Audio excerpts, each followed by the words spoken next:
আজকের এই ভিডিওতে আমরা আলোচনা করতে চলেছি রায় ও মার্টিন প্রশ্নবিচিত্রার ষষ্ঠ শ্রেণীর প্রথম পর্যায়ে মূল্যায়ন 2026-এর ভূগোল বিষয়ে যে চারের দাগে প্রশ্নপত্রটি রয়েছে, অর্থাৎ বর্ধমান বিদ্যার্থী ভবন গার্লস হাই স্কুল এই বিদ্যালয়ের সমস্ত প্রশ্নোত্তরগুলি সমাধান করব। প্রশ্নপত্র সমাধান করার আগে বলে দিই, তোমরা যারা আমাদের চ্যানেলে নতুন অবশ্যই চ্যানেলটি সাবস্ক্রাইব করে পাশে থাকা বেল আইকনটি অল করে দেবে। প্রথমে একই দাগে যেটা হচ্ছে সঠিক উত্তরটি বেছে নিয়ে লেখো। একে আছে মধ্যাকর্ষণ শক্তি সবচেয়ে বেশি যে গ্রহের সেটি হলো এটা হবে পৃথিবী। এরপরে দুই আছে পৃথিবীর পরিধি প্রায় এটা হবে 40,000 কিমি। এরপর এটা হচ্ছে তিনে কক্ষপথ ও পৃথিবীর কেন্দ্র যে কাল্পনিক তলে অবস্থান করে তাকে বলে এটা হবে কক্ষতল। এরপরে চারিদিকে যেটা হচ্ছে সৌরজগতের বৃহত্তম গ্রহাণু এটা হবে সেরেস। এরপরে পাঁচের আগে পৃথিবীর নিরক্ষীয় ব্যাস মেরু ব্যাসের তুলনায় এটা হবে 42 কিমি বেশি। এরপরে ছয়ে ভারতের ক্ষুদ্রতম রাজ্য হলো এটা হবে গোয়া। এরপরে দুইয়ের আগে আছে শূন্যস্থান পূরণ করো। একইটা আছে সিয়াচেন ভারতের দীর্ঘতম হিমবাহ। এরপরে দুইটা আছে সূর্যের সবচেয়ে কাছের গ্রহ এটা হবে বুধ। এরপরে তিনটা আছে নিচের প্রশ্নগুলির অতি সংক্ষিপ্ত উত্তর দাও। একইটা আছে অভিকর্ষ টানের কথা প্রথম কে বলেন, এটা হবে স্যার আইজ্যাক নিউটন। এরপরে দুইটা আছে মহাকাশে যাওয়ার পোশাককে কি বলে, মহাকাশে যাওয়ার পোশাককে বলে স্পেস স্যুট। এরপরে চারিদিকে আছে নিচের প্রশ্নগুলির সংক্ষিপ্ত উত্তর দাও। একইটা আছে উষা ও গোধূলি বলতে কি বোঝো, এর উত্তরটি হলো সূর্যোদয়ের ঠিক আগে সূর্যালোক বায়ুমণ্ডলের ধূলিকণা দ্বারা প্রতিফলিত হয়ে পূর্ব আকাশে যে ক্ষীণ আলো সৃষ্টি করে তাকে উষা বলে। এরপর যেটা হচ্ছে গোধূলি সূর্যাস্তের ঠিক পরে সূর্যালোক বায়ুমণ্ডলের ধূলিকণা দ্বারা প্রতিফলিত হয়ে পশ্চিম আকাশে যে ক্ষীণ আলো সৃষ্টি হয় তাকে গোধূলি বলে। এরপরে দুইটা আছে পৃথিবীর আবর্তন থেমে গেলে কি হবে, এর উত্তরটি হলো এই যে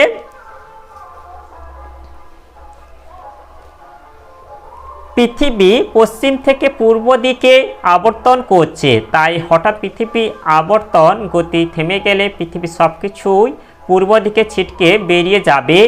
এরপরটা হচ্ছে পর্যায়ক্রমে দিন রাত্রি হবে না, পৃথিবীর সূর্যের দিকে অর্ধেক অংশে শুধুই দিন আর অন্য অর্ধেক অংশে শুধুই রাত্রি বিরাজ করবে।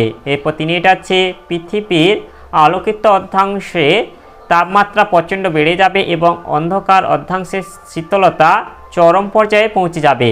এরূপ পরিস্থিতিতে পৃথিবী হয়ে উঠবে বসবাসের অযোগ্য, সমস্ত জীবকুল ধ্বংস হয়ে যাবে, আমরা মানুষরা পৃথিবীর বুক থেকে নিশ্চিহ্ন হয়ে যাব।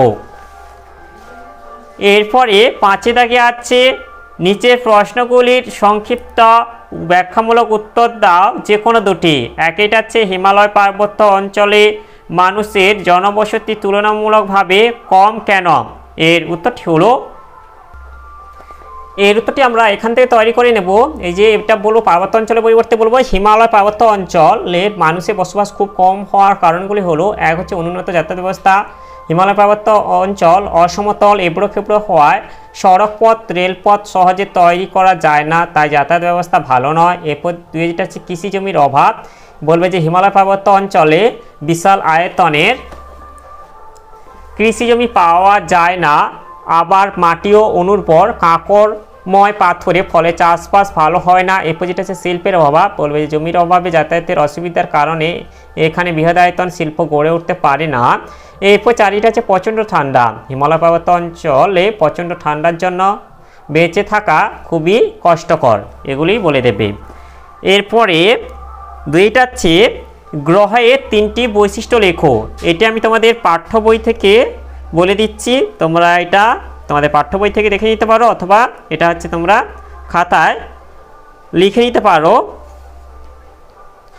এক হচ্ছে গ্রহের নিজস্ব আলো ও উত্তাপ নেই, দুই হচ্ছে নক্ষত্রের আলোয় আলোকিত হয়, তিন হচ্ছে নক্ষত্রের আকর্ষণে নক্ষত্রের চারদিকে ঘোরে, চার হচ্ছে গ্রহ নক্ষত্রের থেকে অনেক ছোট হয়।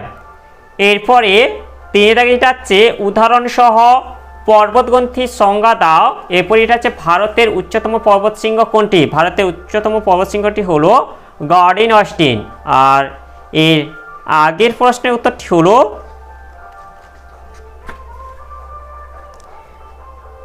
যে উঁচু জায়গা থেকে একাধিক পর্বত শ্রেণী বিভিন্ন দিকে বিস্তৃত হয় তাকে পর্বতগ্রন্থি বলে। উদাহরণ হচ্ছে পামির গ্রন্থি। এই গ্রন্থি থেকে হিমালয়, কারাকোরাম, সুলেমান প্রভৃতি পর্বত শ্রেণী বিস্তার লাভ করেছে। এরপরে 6 দাগে যেটা আছে নিচের প্রশ্নগুলির উত্তর দাও যে কোনো দুটি। একইটা আছে সিন্ধু নদের গতিপথ বর্ণনা করো। এর উত্তরটি হলো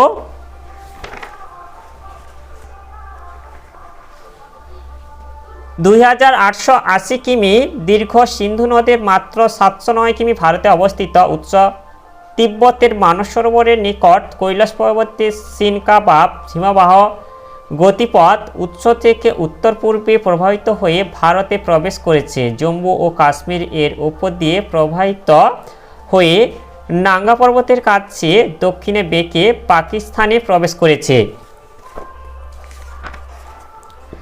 এরপর এটা হচ্ছে উপনদী শতদ্রু, বিপাশা, ইরাবতী, চন্দ্রভাগা, বিতস্তা। এই উপনদীগুলি পাঞ্জাব, হিমাচল প্রদেশ ও জম্মু কাশ্মীরের উপর দিয়ে প্রবাহিত হয়ে পাকিস্তানে গিয়ে সিন্ধু নদের সঙ্গে মিলিত হয়েছে। এরপর যেটা হচ্ছে মোহনা, পাকিস্তানের উপর দিয়ে দক্ষিণ পশ্চিমে প্রবাহিত হয়ে আরব সাগরে পতিত হয়েছে। এরপর যেটা হচ্ছে শহরের অবস্থান শ্রীনগর, লেহ প্রভৃতি। এরপরে 2টা হচ্ছে ভারতের উত্তরে নদী গঠিত সমভূমি অঞ্চলের বিবরণ দাও। এর উত্তরটি হলো এই যে উত্তরে নদী গঠিত সমভূমি অঞ্চল অবস্থান উত্তরের হিমালয় পার্বত্য অঞ্চল ও দক্ষিণে উপদ্বীপীয় মালভূমি অঞ্চলের মাঝখানে এই সমভূমি অঞ্চল অবস্থিত। এরপর যেটা হচ্ছে উৎপত্তি সিন্ধু, গঙ্গা, ব্রহ্মপুত্র এবং তাদের বিভিন্ন উপনদী ও শাখা নদী হিমালয় পার্বত্য অঞ্চল থেকে নুড়ি, কাকর, পলি, বালি এনে এই বৃহৎ সমভূমি সৃষ্টি করেছে। এরপর এটা হচ্ছে শ্রেণী বিভাগ 3 প্রকার। এক হচ্ছে সিন্ধু উপনদী শতদ্রু দ্বারা গঠিত পাঞ্জাব ও হরিয়ানার শতদ্রু সমভূমি। 2 হচ্ছে গঙ্গা নদীর দ্বারা গঠিত উত্তরপ্রদেশ, বিহার ও পশ্চিমবঙ্গের গাঙ্গেয় সমভূমি। 3 হচ্ছে ব্রহ্মপুত্র নদ দ্বারা গঠিত অসমের সমভূমি। এরপর যেটা হচ্ছে বৈশিষ্ট্য উত্তরের এই সমভূমির ভূপ্রকৃতি অত্যন্ত সমতল। এই সমভূমির গড় উচ্চতা 300 মিটার। এই সমভূমির নদী গঠিত পলি মৃত্তিকা খুবই উর্বর, তাই কৃষিকাজ খুব ভালো হয়। এরপর যেটা হচ্ছে সমতল ভূমি হওয়ায় যাতায়াত ব্যবস্থা উন্নত এবং বহু শিল্পের বিকাশ ঘটেছে। এই সমভূমি অঞ্চল অত্যন্ত জনবহুল, এতটা বলে দেবে। এরপরে এটা হচ্ছে হিমাদ্রি ও শিবালিকের ভূপ্রকৃতির বিবরণ দাও। এর উত্তরটি হলো প্রথমে এটা হচ্ছে হিমাদ্রি। হিমাদ্রি হচ্ছে হিমালয়ে একেবারে উত্তরে অবস্থিত। হিমাদ্রির গড় উচ্চতা 6000 মিটারের বেশি।